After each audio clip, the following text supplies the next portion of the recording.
Okay. So, yeah, kind of the same thing I asked earlier. The most shots on goal this last Sunday. Was that something that you guys did well, or was that just because they were kind of letting you get in there a little bit?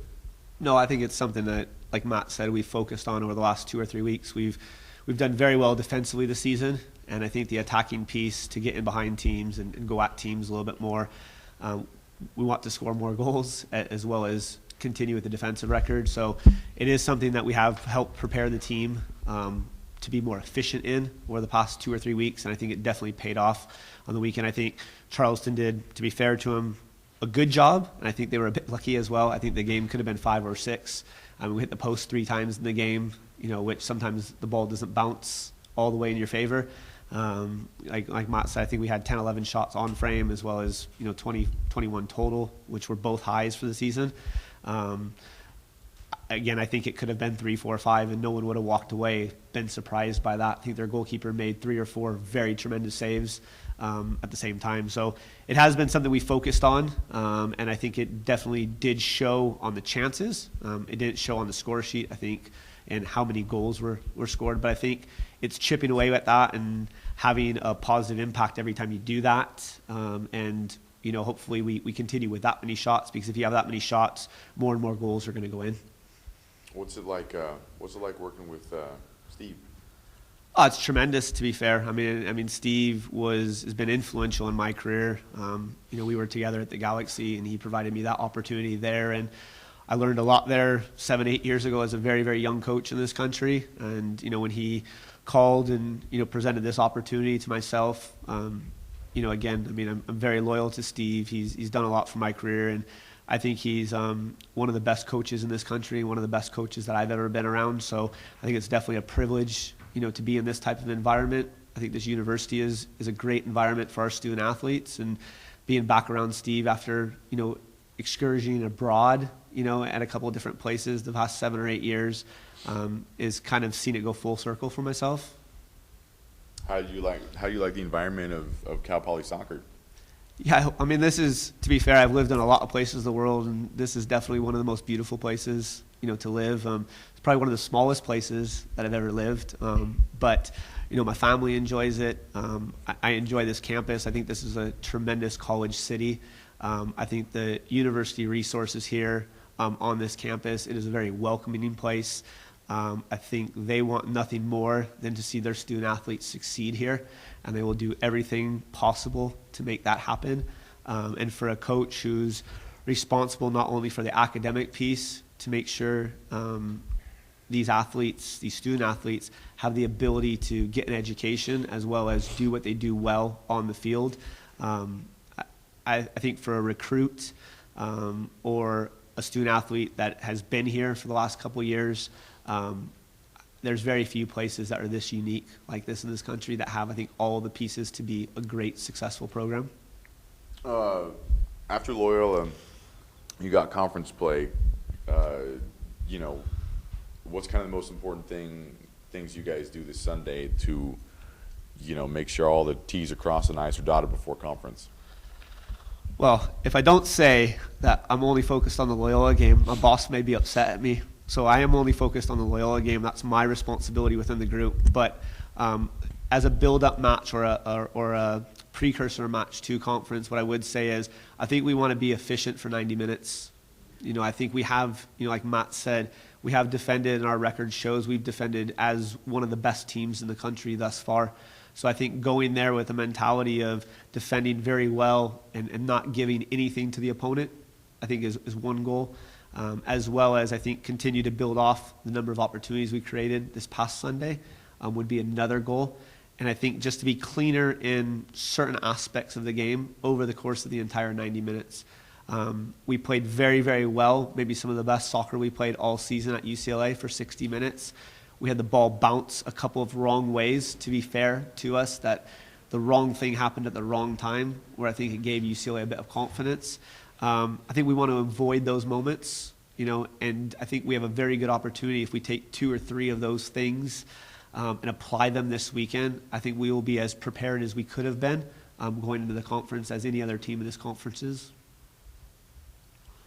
Is there anything that you guys have been working on in preparation for conference? I think that question was just asked again to Matt, and I think, again, the goal for us is we want to be relentless in our defending. We want to be one of the best defending teams, but I think either Steve or myself would tell you, I think defending is a byproduct of attack. And so we defend so we can go forward. And when we defend to go forward, we want to be efficient in transitioning those parts of the field and making sure there's end product off winning the ball back or creating those opportunities. So I think if we can continue to those key moments in what we do and how we do them and make sure there's end product on the end of our action, meaning chances on frame, meaning winning the ball back in as high spots up the field as quickly as we possibly can and retaining possession. Those are the opportunities for us to be successful and to be most efficient.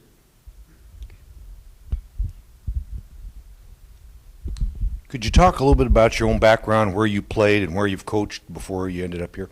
Sure. I grew up here in the U.S. and I came through the academy system and came through our youth national team system and had lots of opportunities in a very interesting time in this sport and I think in this country when soccer really was becoming not quite a priority yet. So it was, I wish I was a player today where there was as many opportunities as there are now for college players leaving. There's 50 some professional teams in this country. When I played, there was 9 or 10. So having the ability to go and move into one of those environments was very, very challenging as a player. I transitioned as a player into coaching, differently. I received a degree and I was going to go on and work in sports science and do that. And I got an opportunity, I got a phone call from a few previous coaches that thought I would do well and gave me the opportunity to be an apprentice. And I had the opportunity to work with U.S. Soccer at a very, very young age when I was done playing. And that opportunity transitioned to me then going to the Galaxy and Steve and the late Doug Hamilton giving me the opportunity to be a part of that organization, which being 25, 26 years old, probably one of the youngest, members of an MLS staff at that time in the country, was a great practical learning tool for me. And all I tried to do was take what I could learn from some very, very good coaches that are around me and use that toward my next opportunity. And I had the opportunity to spend sometimes in between those opportunities in college soccer. But for me, most of my time has been spent in professional soccer, whether it was with our youth national teams, whether it was at the LA Galaxy. I then went abroad to Everton and worked with a team in the Premier League, which again was another great experience because very few, I think, American-raised players or coaches have that opportunity. And I think that really refined maybe my thinking on the game of where that was. And then that opened up the opportunity. We did some international work in a lot of different places around the world, and the North America was one of those. And I served as a scout for the team in North America because I had been in MLS. And I was presented an opportunity to go work as a head coach and technical director of a professional team in Canada for a period of 3 seasons. And that was, for me, an opportunity to really put my own stamp on the North American game of where I think it should be and how it was. And to be fair, we had a great owner and a successful program and some players who were very, very hungry. And a number of those players have gone on to play in MLS. And I think that was my biggest pride in that experience was players who've left college who weren't ready for MLS yet at that time, to be able to come in and play for a season or 2 and really redefine and use that as a stepping stone to something bigger, to where now they've gone on and had professional careers in Australia, Europe, in MLS. As a coach, there's nothing better than that to see one of your players progress.